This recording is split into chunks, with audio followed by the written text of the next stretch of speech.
Nengkronyo trumulia syedara wajib dapat perkara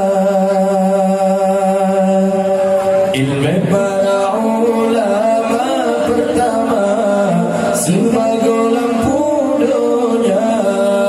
Yang kedua Allah keomaran, Allah keadilan bernyata. Sallallahu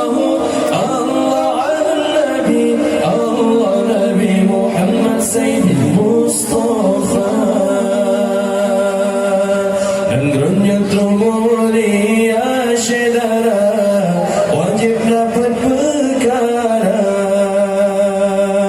ilmu para ulama pertama sebagai lampu dunia.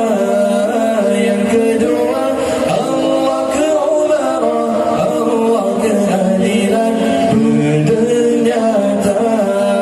Sallallahu Nabi Muhammad Sayyidil Mustafa.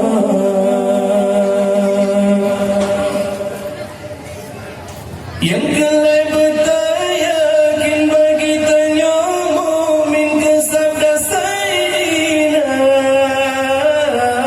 dermawan urang kaya dan ronyo bagian rumahmu sejahtera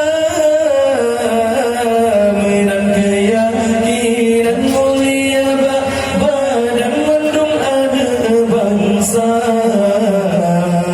nang ronyo akan aman jio permusuhan ketanya berdoa nang ronyo trumulia syedara wajib dapat perkara ilmu para ulama pertama sebagai lampu dunia.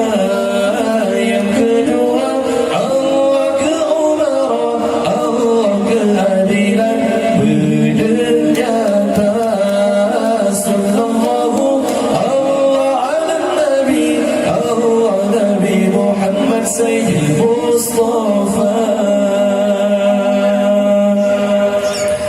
Perkara yang keempat dalam hadis ke surat isi dan ternyata doanya